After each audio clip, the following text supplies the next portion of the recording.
दूसरा चरण चल रहा है। घुसपैठ और अवैध अप्रवास रोकने के मकसद से लाया गया इमिग्रेशन एंड फॉरेनर्स बिल 2025 गुरुवार को लोकसभा में पास हो गया।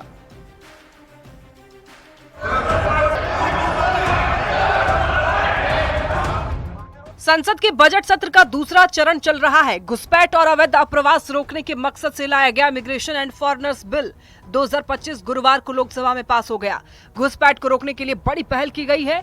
गुरुवार को लोकसभा में इमिग्रेशन एंड फॉरेनर्स बिल 2025 पास हो चुका है।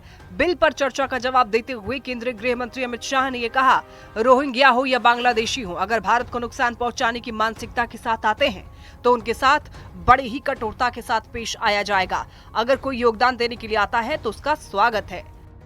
जो देश को विकसित करने के लिए आते हैं, व्यापार के लिए आते हैं, शिक्षा के लिए आते हैं, R&D के लिए आते हैं, वो सबका मैं स्वागत करता हूं। और सुरक्षा को जो खतरे में डालेंगे उन पर हमारी कड़ी नजर भी होगी, निगरानी भी। इस बिल में बिना वैध दस्तावेज के भारत आने वालों के लिए 5 साल की जेल और 5 लाख रुपए तक के जुर्माने का भी प्रावधान है। हमारे देश की सीमा में कौन आता है, कब आता है, कितनी अवधि तक आता है और किस उद्देश्य तक आता है, ये जानने का अधिकार इस देश की सुरक्षा के लिए बहुत जरूरी है।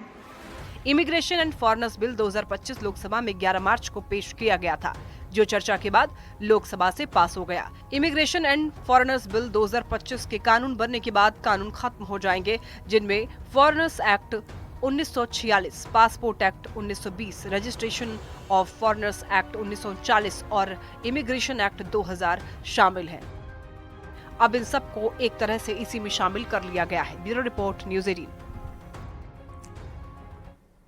लोकसभा में गृह मंत्री अमित शाह ने बड़ा बयान दिया। उन्होंने कहा कि भारत में अल्पसंख्यक सुरक्षित हैं, जबकि बाकी पड़ोसी देशों में अल्पसंख्यक सुरक्षित ही नहीं है। आपको बता दें कि लोकसभा में अप्रवासन और विदेशी विधेयक पर शाह जवाब दे रहे थे और इस दौरान उन्होंने ये कहा कि भारत का शरणार्थियों के प्रति एक इतिहास रहा है। आपको बता दें कि पर्शिया से आक्रांताओं ने पारसियों को भगा दिया और पारसी दुनिया में कहीं नहीं गए, भारत आए और आज देश में वो सुरक्षित है।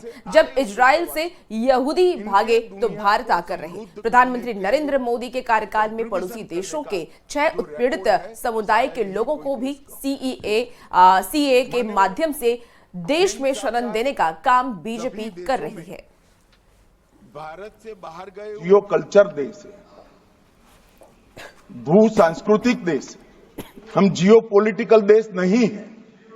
हमारी सीमाएं हमारी संस्कृति ने बनाई है और कई देशों तक इसको विस्तृत करने का काम हमारे पुरखों ने किया। और भारत का शरणार्थियों के प्रति एक इतिहास रहा है।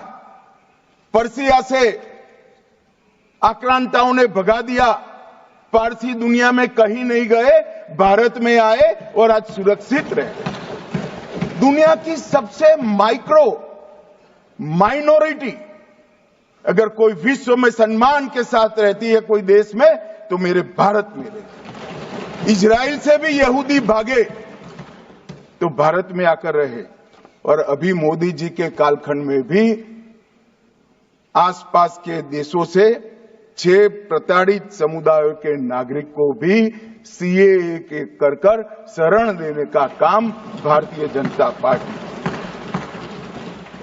भारत ने सदा ही मानवता के प्रति अपने कर्तव्यों का निर्वहन किया है। इसमें हमें कभी कोई कानून की जरूरत नहीं पड़ी। हमारी ये परंपरा है, संस्कृति, इन्होंने ही हमें वसुधैव कुटुंबकम का मंत्र भी सिखाया, संस्कार भी दिया। और मान्यवर, दुनिया भर में सभी देशों में भारत से बाहर गए हुए प्रवासी और भारत से आए हुए प्रवासी, इनके दुनिया को समृद्ध करने के जो कंट्रीब्यूशन करने का जो रिकॉर्ड है, शायद ही कोई देश का होगा। मान्यवर, हेन सांग आए, हर्षवर्धन के शासनकाल में आए, बौद्ध धर्म